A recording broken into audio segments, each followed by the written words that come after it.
Hello everyone, welcome back to my YouTube channel. तो जैसा कि स्क्रीन पे दिख रहा होगा कि best college for GP rating after ITI, मतलब कि आप आईटीआई कर लियो 10th के बाद या 12th के बाद आईटीआई किए हो, तो आप अगर मर्चेंट नेवी ज्वाइन करना चाहते हो तो आप जीपी रेटिंग करके ज्वाइन कर सकते हो। तो हम इस वीडियो में बात करेंगे कि जीपी रेटिंग के लिए बेस्ट कॉलेज कौन से है जो आपको प्लेसमेंट अच्छी दे। ठीक है, जिसमें आप आईटीआई करके जा सकते हो। तो चलो वीडियो शुरू करते हैं। तो अगर चैनल पे नए हो तो चैनल को सब्सक्राइब कर लेना, और वीडियो अच्छी लगे तो लाइक जरूर कर देना। ठीक है, और कोई डाउट हो तो कमेंट कर देना, हम पूरा कोशिश करेंगे कि आपके कमेंट का रिप्लाई कर सके। ठीक है, चलो वीडियो स्टार्ट करते हैं। तो देखो, तीन कॉलेज है। आईएमआई नोएडा है, ठीक है, और great eastern and seven island. तो हम लोग इस वीडियो में तीनों का डिटेल देखेंगे कि एकेडमिक स्ट्रक्चर क्या है, फीस क्या है, ठीक है, और जो भी डिटेल्स है सारा चीज़ इस वीडियो में हम लोग कवर करेंगे। तो सबसे पहले हमारा आईएमआई नोएडा आ जाता है। ठीक है, आईएमआई नोएडा सबसे पहले आ जाता है। तो इसको हमने इसलिए फर्स्ट नंबर पे रखा है क्योंकि इसमें फ्लीट मैनेजमेंट स्पॉन्सरशिप प्रोवाइड करती है बच्चों को। ठीक है, जो जीपी रेटिंग के बच्चे हैं उनको स्पॉन्सरशिप प्रोवाइड करती है, तो ये पहले नंबर पे हमारे हिसाब से है। ठीक है, तो इसमें एलिजिबिलिटी क्राइटेरिया तीन टाइप्स में है कि अगर आप देखो, यहाँ पे मैंने मेंशन करके रखा है, अगर आप 10th प्लस आईटीआई हो, वो भी 50% है। 10th में आपका 50% होना चाहिए, एंड आईटीआई में भी आपका 50% होना चाहिए। ठीक है, आईटीआई फाइनल ईयर में भी आपका 50% कंपलसरी है, एंड 10th में भी कंपलसरी है 50%। ठीक है, तो आप यहाँ से कर सकते हो। अगर आपके पास आईटीआई नहीं है और आप 12th किए हो, तो 12th आपका पीसीएम से होना चाहिए, फिजिक्स केमिस्ट्री मैथ। ठीक है, उसमें भी आपका फिजिक्स केमिस्ट्री मैथ मिला के 50% होना चाहिए, और ओवरऑल भी 50% मार्क्स होने चाहिए। ठीक है, तो ये सेकंड ऑप्शन था। अगर आपके पास मतलब आप आईटीआई नहीं किए हो, ठीक है, और पीसीएम में मतलब कम मार्क्स है, या फिर 12th में कम मार्क्स है, तो अगर आप ग्रेजुएशन किए हो तो ग्रेजुएशन में भी आपके पास 50% मार्क्स होने चाहिए। वो भी ग्रेजुएशन जो है पीसीएम से होना चाहिए, मतलब होता है ना बीएससी फिजिक्स केमिस्ट्री मैथ। ठीक है, तो वैसे फाइनल ईयर में आपका 50% मार्क्स होना चाहिए, तो आप आईएमआई नोएडा से बीएससी जीपी रेटिंग कर सकते हो।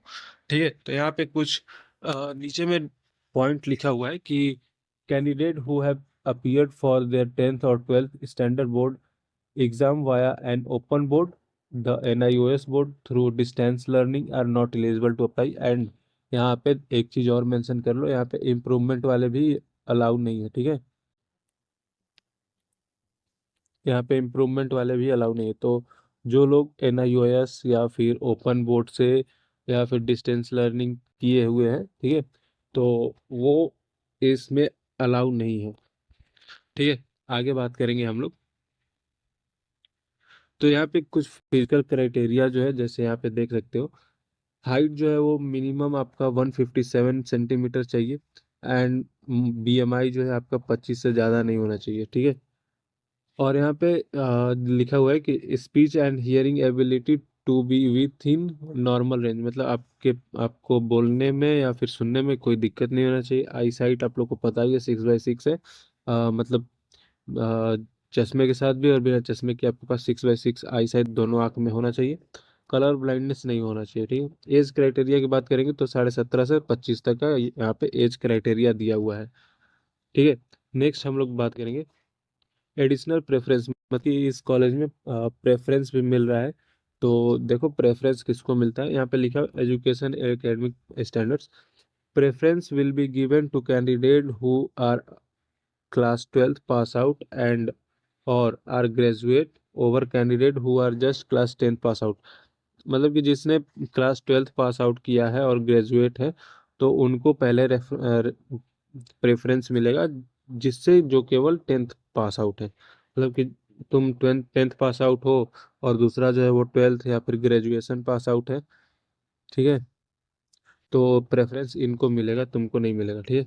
फिर सेकंड में क्या लिखा हुआ है कि merit based preference awarded to class 10 pass out those candidate with good marks. और जो भी और इनके बाद जो है वो 10th के प्रेफरेंस लेंगे, तो मेरिट बनेगा, जिसका 10th में सबसे ज़्यादा मार्क्स होगा उसको प्रेफरेंस देंगे। Consideration to be given to a candidate overall personality and family background. तो जो फाइनल मेरिट बनेगा इनके बेसिस पे, तो पूरा चीज़ मिला के आपका फाइनल मेरिट बनेगा, ठीक है। आपका कैंडिडेट का अपने बैकग्राउंड कैसा है, ठीक है, ये सब मिला के आपको मेरिट बनेगा।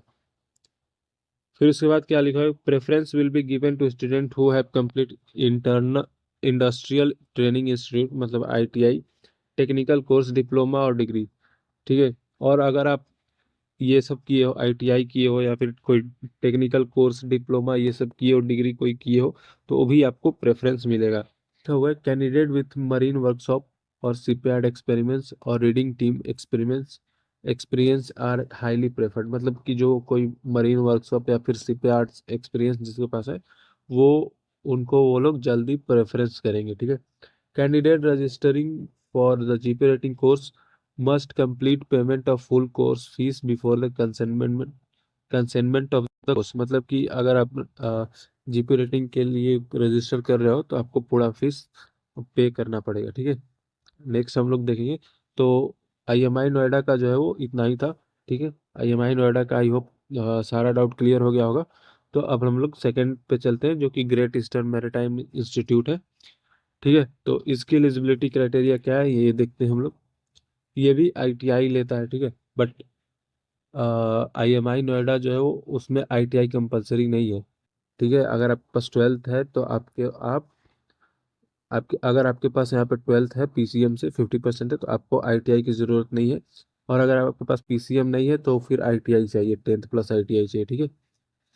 और इस सब का एक पीडीएफ जो है वो हम टेलीग्राम पे अपलोड कर देंगे, या फिर हमारा न्यूज़ चैनल है व्हाट्सएप पे, तो वहाँ पे हम को अपलोड कर देंगे, ठीक है। और उसका लिंक जो है वो डिस्क्रिप्शन में दिया हुआ है, वहाँ से ज्वाइन कर लेना। तो ग्रेट ईस्टर्न का एलिजिबिलिटी क्राइटेरिया क्या लिखा है कि एज पर डायरेक्टर मतलब DG shipping guidelines ITI course prefer. मतलब कि इसमें आईटीआई कंपलसरी है, ठीक है ना। Pass with aggregate 40% marks in 10th standard with science mathematics as subject. 10th आप पास होने चाहिए, इसमें आपका 40% होना चाहिए कंपलसरी है। देखो आईएमआई में 50% था, यहाँ पे 40% है, ठीक है। जिसमें साइंस और मैथमेटिक्स आपके सब्जेक्ट होने चाहिए, कंपलसरी है। The candidate must have secure 40% marks in English 10th और 12th। अगर आपके पास इंग्लिश में 10th क्लास में 40% से कम है तो आप, और 12th क्लास में 40% है, तो यहाँ पे काम हो जाएगा, ठीक है। तो दोनों या 10th या 12th में आपके पास 40% होना चाहिए, किसी दोनों में से एक में या दोनों में, तो अच्छी बात है, ठीक है। फिर उसके बाद क्या लिखा है, पास इन 2 year ITI course fitter mechanic welder Turner from government approved institute with minimum 50% aggregate marks. मतलब कि आप 2 ईयर का कोर्स जो है आईटीआई का, वो आप पास होने चाहिए, और फाइनल ईयर में आपके पास 50% होना चाहिए, ठीक है। ये एलिजिबिलिटी क्राइटेरिया है। अब यहाँ पे कुछ दिया हुआ है, वो भी देख लेते हैं। तो यहाँ पे जो है वो एक बैच में 40 स्टूडेंट होते हैं, तो 40 × 2 कर दो, 80 स्टूडेंट एक साल में ये लोग लेते हैं, ठीक है। ड्यूरेशन 6 मंथ का है, fully residential followed by 9 month on board training. मतलब कि आपके पास मतलब 6 मंथ पूरा वही लोग उन्हीं के पास रहोगे जब तक 9 मंथ का ट्रेनिंग नहीं होता, ठीक है। Marital status of course unmarried होने चाहिए। फीस में जो है वो आपका covering full boarding lodging tuition study material uniform examination. जो आपका फीस जो आप टोटल फीस जो है वो 4,86,000 है अप्रोक्स, ठीक है। और ये जो है वो टाइम टू टाइम चेंज भी होते रहता है। All inclusive fees plus applied expenses subject to change as per company revision, ठीक है। तो यहाँ पे क्लियरली मेंशन है कि फीस जो है वो टाइम टू टाइम चेंज होते रहता है, और फीस में ये सारा चीज़ यहाँ पे सारा चीज़ कवर होता है, ठीक है, कुछ एक्स्ट्रा नहीं होता। तो यहाँ पे नेक्स्ट हम लोग देखेंगे फिजिकल स्टैंडर्ड क्या है। Candidate should be of good health and physically fit, for sea service without any illness, physical और mental deformities। ठीक है, तो कैंडिडेट जो है वो गुड हेल्थ होना चाहिए, फिजिकली फिट होना चाहिए। ठीक है, उसको कोई सी सिकनेस जैसा प्रॉब्लम नहीं होना चाहिए। कुछ लोग होते हैं जिसको समुंदर से डर डर लगता है, ठीक है, तो वो लोग वोमिटिंग या फिर बीमार उमार हो जाते हैं, तो वैसा कुछ नहीं होना चाहिए। नेक्स्ट क्या दिया, candidate will have to undergo a full medical checkup prior admission through our panel doctor who is approved by DG shipping government of India. ठीक है, तो सारा चीज़ होने के बाद आपको मेडिकल चेकअप कराना पड़ेगा, जो डीजी अप्रूव्ड डॉक्टर होगा, जिसको कॉलेज वाले बोले रहेंगे कि यहाँ से आप जाके मेडिकल करा लीजिए, या फिर कॉलेज वाले डॉक्टर को ही बुलाए होते हैं। तो उनसे जो डीजी अप्रूव होते हैं उनसे ही आपका मेडिकल चेकअप होगा। अगर वो आप लोगों को सही बोल देते हैं तो यहाँ पे लिखा हुआ है whose decision regarding fitness will be final.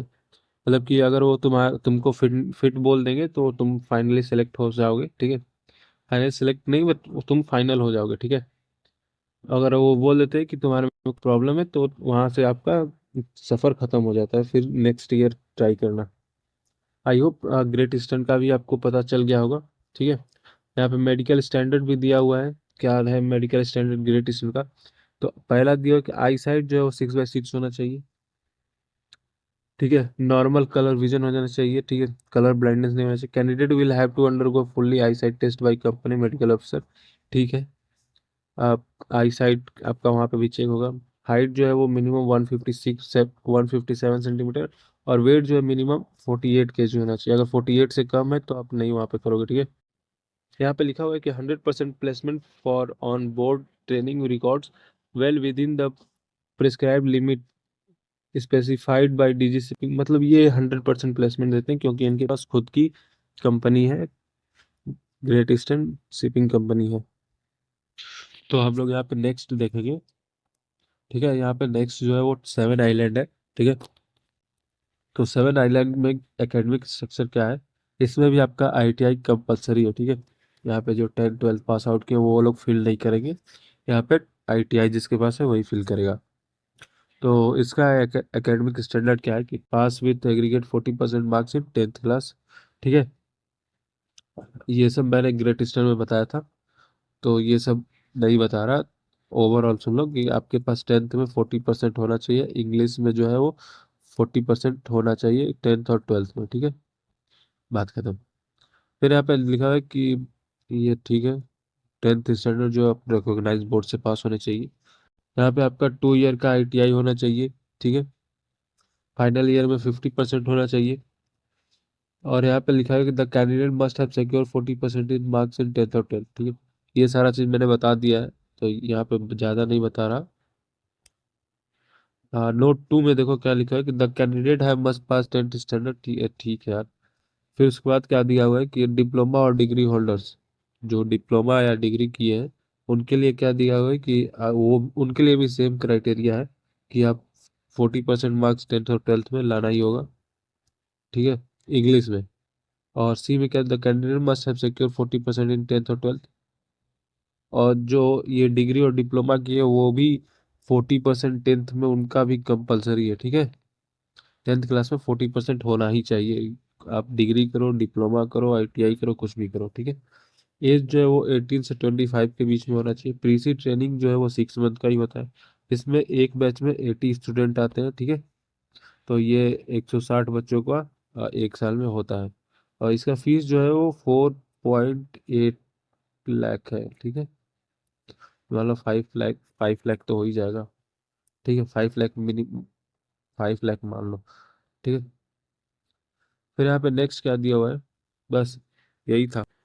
तो ये देखो, ये हमारा चैनल है जो अभी नया बनाया है। ठीक है, तो यहाँ पे हम ये सब अपलोड कर देंगे, और टेलीग्राम का भी लिंक नीचे है, तो वहाँ पे जाके टेलीग्राम ज्वाइन कर लो, ये पीडीएफ वहाँ पे अपलोड हो जाएगा। ठीक ना, तो फिर मिलते हैं नेक्स्ट वीडियो में। कमेंट कर देना या फिर टेलीग्राम पे मैसेज कर दो कोई प्रॉब्लम हो तो। ठीक है, और नेक्स्ट वीडियो किस टॉपिक पे चाहिए वो भी अगर बता सकते हो तो बता देना, हम उस पे बना देंगे।